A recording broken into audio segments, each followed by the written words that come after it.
Hi, this is Erin Trail with Engearment.com. I had the opportunity last June to race for Team USA at a World Championship cross-tri in Pontevedra, Spain. I had a ton of gear that I got to review along the way. There was also a lot of gear that I love so much I bought it myself. I thought it'd be really fun to walk through all of the things I brought with me to swim a 1,000 meter swim, mountain bike an 18-mile mountain bike, and then run a 7K run in Spain for a World Championship bragging rights. So let's dig in. First up, we've got my mountain bike. So cross-tri is an off-road triathlon. Specifically, it is a cross-country style mountain bike race where you swim, you mountain bike, and then you trail run. So this is my most valuable, my most expensive piece of kit. It's really the machine that makes things happen. This is my bicycle that I myself chose and purchased based on what I demoed and what I fell in love with. This is a Pivot Mach 4 SL. This is the 2023 model, which is the most current version model on the market. It is the SRAM Access model with lots of little tidbits. So up front, we've got a Fox 34 fork Kashima coating. We've got a Fox float. This is actually a flip chip, so you can change. So it is a 120, I think, on front. I feel like I should know this, but yeah, it's 120. On the back, it'll go, I think, between 107 to 111, so pretty short suspension on the back. On the back, we've got SRAM Access, so this is electronic shifting. It is so awesome. This is my first bike with electronic shifting, and it is pretty magical. DT Swiss wheels. They are aluminum wheels. I didn't feel that the upgrade to carbon was quite worth it yet. It's got a dropper post. Up front, this is actually a lockout for the suspension. And then we've got my little shifter pod here for the access.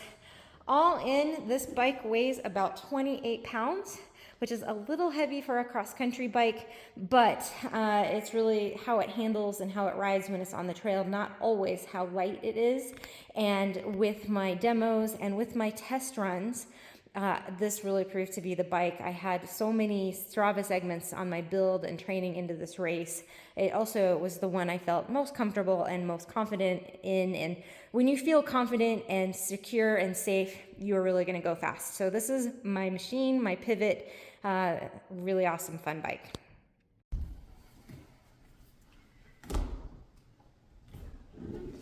Moving into kits.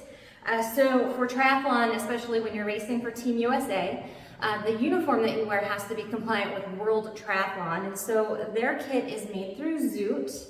It is a one piece. And I chose the sleeves. You had a couple of choices. I usually race in a two-piece, but this was the only one piece with sleeves. I prefer the sleeves because of the sun protection. Usually you get a racer back without sleeves, and I've just been sunburned so many times. It's got some nice pockets in the back. It's got a couple little internal pockets here where you can put a little ice or a little snack. This is intended for you to swim, bike, and run in. And the cool thing is that Zoot does great custom services. I used to be a brand ambassador for Zoot. They are wonderful human beings. But mostly it's really, really badass to be racing with my last name on my kit and USA. Like, that was really special. Right zipper. So moving on to the race, it was an off-road triathlon in Pontevedra, Spain that consisted of a 1,000 meter lake swim, an 18-mile mountain bike with 3,100 feet climbing, and then a trail run that was 7K or about 4.8 miles, and it had almost 600 feet climbing. The mountain bike wasn't technical, it was just really, really pedally, and in some sections it was 20% grade, so it was very steep in a couple of sections. And then the running was kind of like parkour. It was, some parts were super steep up, super steep down. It was heavily vegetated with grass and vegetation on the trail, with rocks, with trees, and then part of it was a really flat, glorious crushed gravel trail along the lake. I did not have the opportunity to preview any of the courses because I had extensive airplane delays getting over there, so I missed my bike pre-ride and my run preview. So I rode the course blind with only the knowledge that I had gained from a single YouTube video. So this is just relying on a lot of experience and a lot of just knowing what I can do, what my equipment can do, and just crossing my fingers that I guessed right on the terrain. I think I did a really good job. So getting into my gear, the swim was warm, so I could not wear a wetsuit, so I just swam into my tri-kit. Then I have these pretty cool goggles. They're Form goggles. I bought these myself. They are really, really neat because this little doodad here, that's a computer. And so what it does inside the display, you can't really see it on the video, but you put them on and it's got a little compass that you get your bearing, you see where you need to swim, and then you just put your head down and swim to that bearing. It also has a heart rate monitor that's on the temple. It gives you your strokes per minute, so it kind of gives you a relative effort or relative pace, and then it gives you your total time. So if you are a reliable swimmer and you know your swim paces, you can tell if you are on target or not. You can tell maybe the swim course is long, maybe there's a current, so it's really helpful to have this technology. These are expensive, but I love them. Moving on to the bike, I brought a couple of things with me to Spain just because I didn't really know what to expect for the course, and I was going to make my decision based on my preview ride. I didn't get to do the preview ride, but I want to highlight what I brought. So I've got clipless setup. So we've got Shimano XTR pedals. They're the race pedals. There's a little bit of platform for your foot to rest on, not a ton. They're pretty light. They're easy to clip in and out of. And then I've got these Giro shoes that have boas, and these are incredibly stiff. They are mountain biking shoes that are also good for gravel. I put the M, the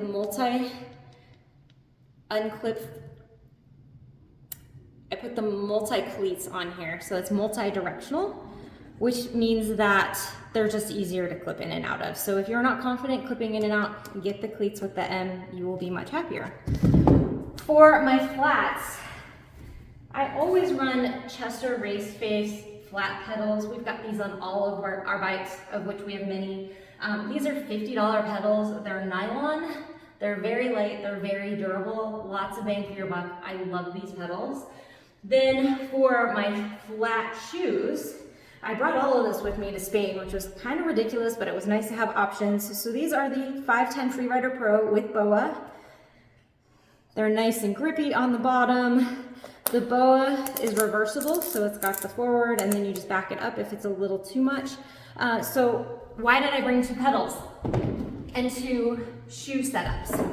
It was because I know, based on my comfort level, if it is more of a smoother rolling XC kind of course, I can clip in and I am confident and I don't have any problems. If it becomes really technical, if it becomes very steep and I'm getting on and off the bike a lot, the flat pedals and the 510s are really the best thing for me. I'm still learning how to clip in. I've been learning for 2 years. It is a long learning process. It's not easy for me. I've had bad crashes that resulted in surgery. So I'm just trying to build up my confidence, and I knew from my test rides and my test races that when things get a little sketchy, I get really nervous. And then it makes it really hard for me to go fast. I've also noticed if things are really steep, I have to get off and push, which is fine. But then getting back on when I am riding clipless pedals, it is really, really, really hard for me to get back on the bike successfully and quickly. Whereas if I'm on my flat shoes, I can just hop on, dab a couple of times if I need to, and I'm off and running a lot easier. Since I did not get to preview the course, I went flats just because I had a feeling those 20% grades were going to be really challenging. I might have to get off the bike a few times for those. And then also just because I was riding it completely blind, I wanted the option, the safer option, the more confident option for me, and that meant flat pedals. For helmet, I do love Smith helmets. This is my own personal helmet, and it is a Smith Trace with MIPS. This I believe is from 2020, so it is about done with its life and will need replacing soon. These are my fun little race numbers still on it. I do want to highlight a couple other things. So I chose the Casque Optic sunglasses, and these are photochromatic. And so why I chose these is because the course was sometimes in bright sun, sometimes in very dark forest. And so with these being photochromatic, they go from clear to dark really, really fast, which meant I had really excellent optical clarity no matter where I was. And again, since I had no real knowledge of the course, being able to see, interpret, take in information and adapt really quickly was hugely important. I'm really happy with this lens choice. Finally, my last little bit of bike kit, I did wear Wildfire full finger gloves. I don't know where they are. We washed them and then I turned into a roadie for a month. They are somewhere. But Wildfire has my most favorite full finger gloves. They come in really fun patterns. They've got leather palms and just a little bit of gel in the right places. I cannot say enough good things about the Wildfire gloves. And then I chose the Farm to Feet socks. So these are kind of a low sock. Triathletes don't like high socks, like cyclists like high socks. So this was kind of my compromise with just a little bit of ankle protection in case I whacked any bushes or things, but they are still low to keep to the triathlete vibe. These are nice and cushy. I will say that it was incredibly humid in Ponte Vedra for the race, and my feet were squishy, squishy, squishy, squishy. And it wasn't because I dumped any water on me, and it wasn't because it was raining, it was all sweat. I didn't get any blisters, any discomfort. I mean, they were soggy, but they were really comfy. The last bit of bike kit that I want to cover is technically run kit, but I ended up wearing it for the bike. So this is the Salomon ADV 5 Skin running hydration pack. And typically you wear this as a running vest. You've got little 500 milliliter little drink bottles that you put in here. It also has the capacity to hold a 2-liter hydration pack. And it's just got really great pockets for a whole bunch of things. So I chose this for the bike, first off, because it is incredibly light. So my bike course was very, very pedally. It had 3,100 feet climbing in 18 miles, which is an incredible amount of vertical. So the lighter I could make things, the better. I have other hydration packs. They're just a little heavy, and they also get a little bit hot. This I found breathed really well. I was worried about the heat. I was worried about the humidity. The other thing is that I just really loved how it fit really close to my chest. It didn't flap around, it didn't bounce. It was just really comfortable. I really didn't notice it. Putting it on in transition was really easy. I just hooked it up with these little things. You've got your drinking tube, really, really simple to use on the fly. I also like that it's got a pretty large pouch. This is really intended more for like a rain jacket or something of that nature. Instead, I put my mountain bike tools, so if like I got a flat, I had my flat kit in there.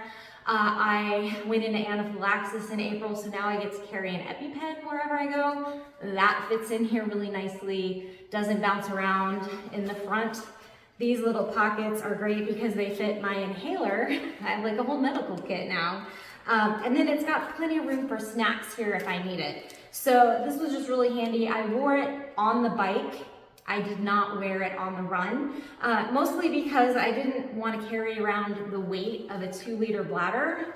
Plus, I was suspecting that the bladder would be empty. I drink about 1 liter per hour if I'm on top of things. And so my bike ride, I was estimating to be 2 to 2.5 hours, depending upon terrain. And so I wouldn't have had enough in this pack to be sufficient for the run. And I didn't want to fidget with putting in the chest bottles and have a rear pack all in transition. So I really just wore this on the bike. It was super simple and fast to take off. And then for the run, I just had a little tiny 10-ounce handheld that was great for the hour run that I ran. So moving on to the run, pretty simple because most of this kit goes away. I still had my wonderful Farm to Feet socks. I still had my Casque Optic sunglasses. And then for my run shoes, these shoes are so special. And first of all, I just want to acknowledge through Endearment, I have had just a really, really fun time test running really elite high-end trail running shoes and trying to get ready for this World Championship race. And I just want to acknowledge how lucky and special that is, because it was really cool. I had multiple high-end performance trail shoes to pick from, and out of that whole group I picked the Norda 005, and here's why. The main reason is that they are incredibly lightweight. So these shoes, I wear a women's size 9. They run a little small. So I got a 9.5, and they weigh 6 ounces per shoe. You wonder, like, is that really noticeable as you're running? I've got a local trail that is 2.5 miles for a loop, and so I would do loops and I would switch out shoes. The lightness in these shoes is definitely noticeable. It's easy to pick your feet up. You don't trip on little annoying things when you're tired like you are on a triathlon run leg. It's just easy to fly over things. The Vibram Mega Grip Elite, this is a really unique sole, outsole, because it is really, really thin. The tread isn't really extreme, but it is really grippy. These were white. It was it was a dirty run.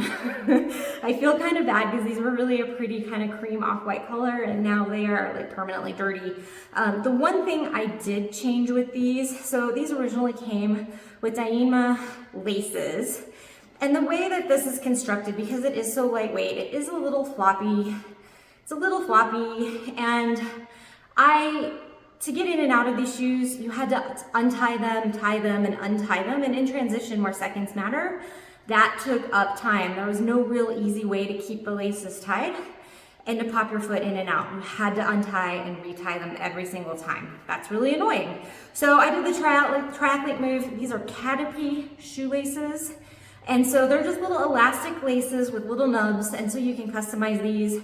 Trail runners might find these handy because since they are elastic, they allow for your feet to swell. They're really easy to adjust on the fly. They really helped the triathlete usability for the Norda shoes.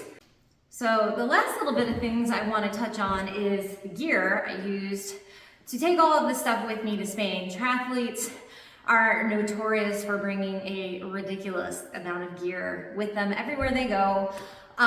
In addition to the stuff I raced with, I had recovery tools. So I had a massage gun, I had recovery boots, lacrosse ball, I had all of my nutrition for a pre-ride, a pre-run, and race.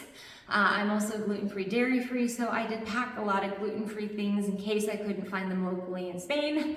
Then I had a bunch of gear to wear for my pre-rides and my pre-runs. I had things to wear during the day, and then I also had a 3-day beach vacation afterwards. So we were in Spain 8 nights, or that's what we were supposed to. We had extensive delays getting there. But I just wanted to highlight some of the bags that I used too, because it was just me traveling with all of this stuff. So first of all is my Zoot Transition backpack. I purchased this. I love this bag. It's enormous, you can tell. It is me. It's huge, but it's got lots of compartments. This is a dry bag for your wetsuit. It's got lots of little pockets for organization of things. It's got a helmet slot here. It does not fit in the overhead bin with this usually, so I'll take it out, put the helmet under my seat, zip it closed, then it fits. It's got some bottle pockets, it's got some really nice shoulder straps, and then this is key, is having this chest strap. When it's fully packed and I was going overseas with all of the stuff, I pack everything in here that I cannot replace. So, zipper. We have to keep that in because that's really funny. Sorry, Zipper. This is my 13-year-old cat that still thinks she can fly. So anyhow, I pack everything in here that I cannot easily replace. So it's got my kit, it's got my wetsuit, my helmet, my 2 pairs of bike shoes, my running shoes, my nutrition. It's a stupid amount of stuff. It weighed 27 pounds, and I lugged it with me for 60 hours of travel. It's much better for shorter trips, but I at least had everything that I needed to race, while my suitcase was having a fun time in Madrid without me. So then moving on to the suitcase, This is a wonderful bag that I was given by Cotopaxi for review. This is their Alpha 100 liter bag. It's got a really nice, tough, waterproof outside. The back side is a really nice, hard bag. It's got a telescoping handle. It's got great wheels. I know. And then it opens up and it gets a little cavernous on the inside. It intentionally does not have any real organizational pockets, but it just is kind of, there's one half and here's the other half with just some big pockets. I do really recommend using some smaller bags for organization. Cats also fit in really well. She really likes this bag. And then once you close it up, with or without your cat, it's got buckles and then it cinches down on both sides. It's also got this great little outside pocket, which I actually use to stash in easy to grab things like shoes, snacks, whatever. So really durable bag. I mean, this went on so many trips in Europe with and without me, thanks to what Lufthansa did to my flights after I got canceled in Newark. This bag doesn't even show any wear or tear. I've actually flown twice now for races. I flew to Boise for 70.3 last week. Again with this and with my bike bag. Really, really tough, amazing things. Finally, I want to touch on my bike bag. So I purchased this myself. I actually got it used from a friend. And when you are racing and flying with mountain bikes, weight is definitely a consideration. So you want to find a bike bag that is tough and protective, but also lightweight, so that way you don't hit the 50-pound mark, which incurs oversized bag fees. So this is an Evoc bag. It's the 2018 model, and it's pretty basic, but I got a really good deal on it. So this is what I flew. And right now it's got my TT triathlon bike in. It's still packed up because I just got back from Boise a week ago. But everything packs up really nice. So in here, you got your wheels, and this fits 29-inch mountain bike wheels. And then your bike. Just nicely, I'm paranoid, so I do a lot of pipe insulation, pool noodles, bubble wrap. But then it's got these really great hook and loop closure straps that secure your frame to the bag so it doesn't move. The other really nice thing about this bag is TSA has to inspect these, and when they inspect it, they open it all the way up. They're getting all into your stuff. And there's really nothing that TSA is gonna take apart and screw with. And it's really, I even watched them in Boise. They unzipped this, they swabbed it, did their screening, and zipped it right back up. It was really, really simple for them. TSA, I asked them like, what kind of bike sort of bag, box, whatever do you prefer? And he actually preferred these kinds of things because it's easy for them to get in and out of. They don't have to figure it out, and there's no real risk for damage to your bike, which, I mean, that's the expensive thing, right? So, I mean, this is really cool because it is really modular. This is a TT bike. I do take it all the way apart.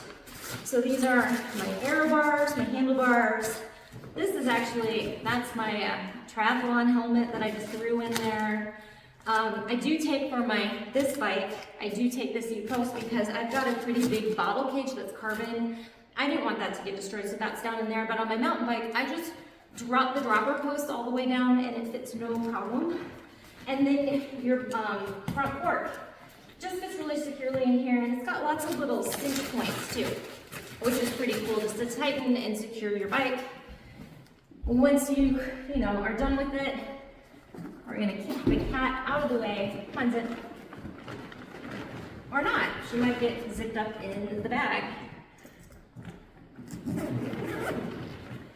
I think she got this in. But it's really that simple. And then for me, once you're practiced, it is about 30 minutes to pack your bike and about 30 minutes to build your bike. So it's really not that bad. I want to say that to Spain to ship my bike through some sort of postal service that was specific to bikes would have cost $2,000. And I've got the United card, so I have 2 bags for free. My bike plus my bag was under 50 pounds, so I mean, it was free. I had all this stuff. It was easily like 130 pounds of stuff that came with me for free. I just had to drag it myself all over Eastern or Western Europe. So I just wanted to touch on my baggage because it can be overwhelming. How do you pack all of this stuff to be on and to bring everything that you need with you? So hopefully that was helpful. So thanks for coming along with me as I kind of reminisced, went down memory lane and talked through all of the really fun gear that I got to try out and use as I was in Spain. I really just wanted to thank our partners with Engearment. They were really wonderful in setting me up with some of the best gear available, so that way I could have the best experience in Spain that I could. I had a really incredible time. The course was beautiful. Racing on a world stage with the world's best is always something that I treasure. And I came in 9th, so I am 9th in the world at something. I am next year going to go ahead and do a national championship mountain bike race or cross-tri race to qualify for Team USA, where I hopefully get to the chance to race in Edmonton in 2027. So we've got lots more adventure gear reviewing ahead from me as we do swim, bike, run, mountain bike, and camping. Thanks for hanging with me. Talk to you next time.